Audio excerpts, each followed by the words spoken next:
Good morning students. Today we will start a new chapter in history, which is chapter number 12, culture and science. In the previous chapter we studied about the different political developments of the Gupta period. In this chapter we will study about the literature, art and the different religious literature, epics and secular literature of the Gupta period. We will study about the art, architecture, religious literature and epics and secular literature of the Gupta period. So let's start. Art and architecture. You know, art and architecture was encouraged by the Gupta ruler by the name Kanishka. And Kanishka was the ruler who encouraged different art styles in the Gupta period. And there were two styles of art that became famous in the period. And these styles were the Greco-Roman art, which was also the art which had a little touch of Indian art. And the second one was the Mahayana sect. Mahayana sect was a section of Buddhism. And Mahayana sect was a type of Buddhism. It was a type of Buddhist community, and these two were the styles of art that were there in the Gupta period. These two styles of art were there in the Gupta period.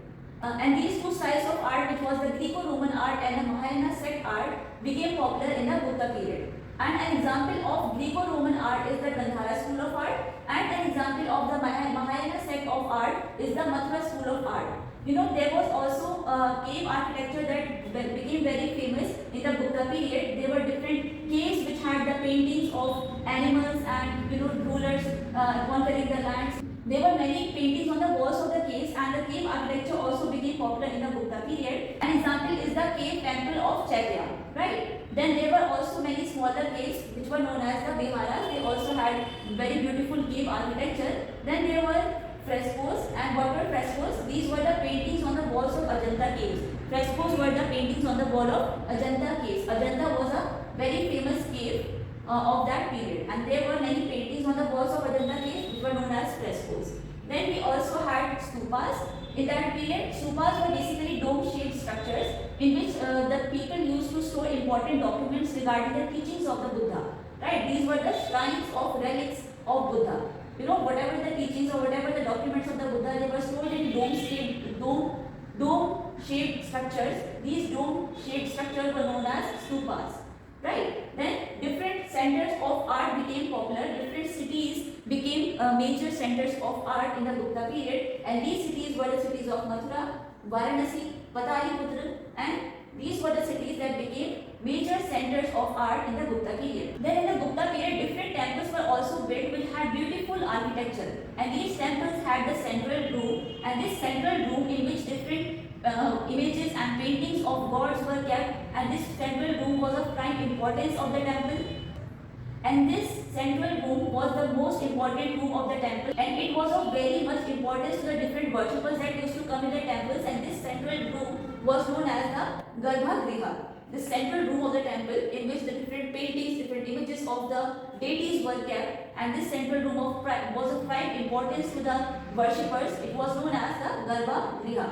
Then there was a tower just above the central room, and this tower was called the Shikhara. The tower which was there just above the central room of Garbhagriha, this tower was known as Shikhara, right? Then there were also open spaces in which people used to sit and worship the deities, and these open spaces were the spaces where people would gather and discuss religious topics, and these assemblies were called as Mandapa or Mandap. These open spaces of assembly where people used to gather and worship and discuss topics of religious importance were known as mandap, right?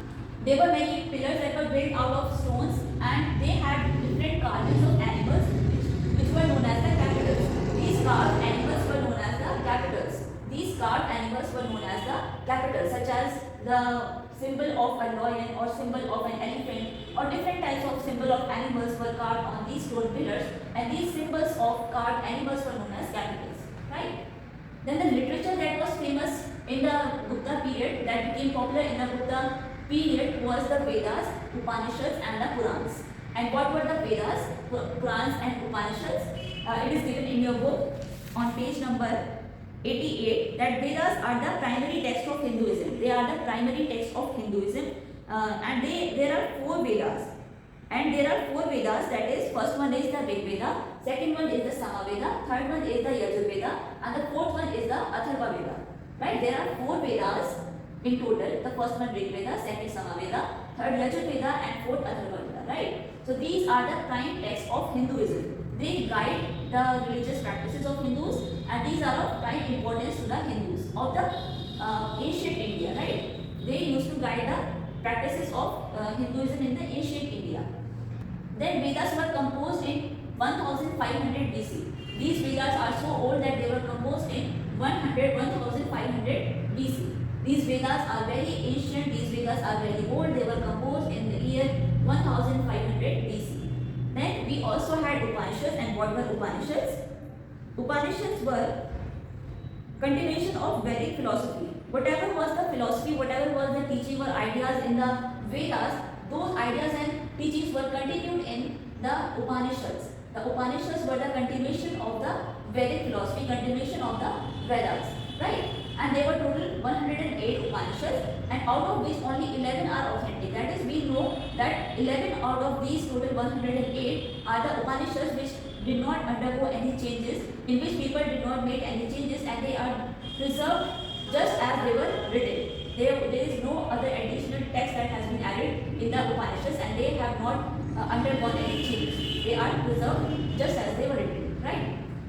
And what were Upanishads? Upanishads were the texts that used to tell how the soul or Atma can be united with the ultimate truth or Brahma. That is, how the soul is to be united with the ultimate truth or the Brahman, right? They also teach us about karma.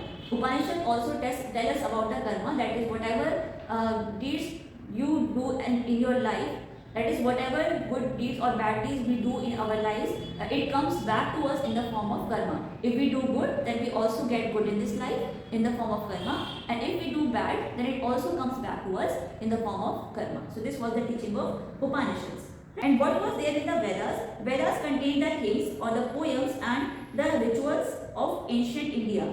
There were hymns, poems and rituals of ancient India in Vedas. Whereas Upanishad tells about the karma and how the soul can be united with the ultimate truth. How the soul can get salvation, and it can be reunited with the ultimate truth, right? Then we also had Purans, and these are total 18 in number, and there are 3 categories of Purans. The 3 categories of Purans are the Brahma, Vishnu and Shiva. These categories of Purans are named after the gods, right? These are named after the gods of Brahma and Vishnu and Shiva, right? So what are Purans?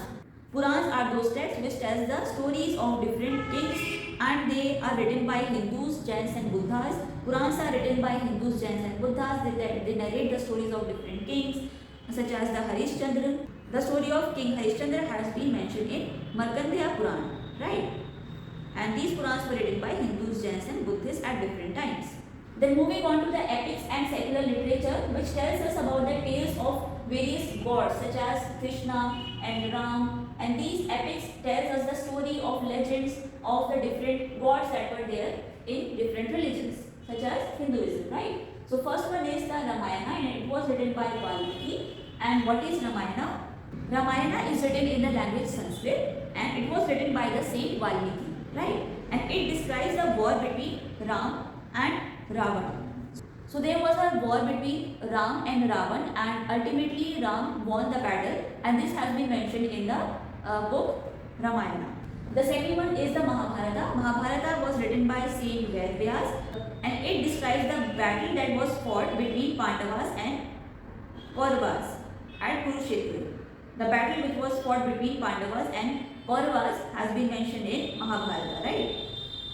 And Mahabharata also includes Bhagavad Gita. It is also a very important religious book of Hindus, which is the Bhagavad Gita. Mahabharata also includes Bhagavad Gita.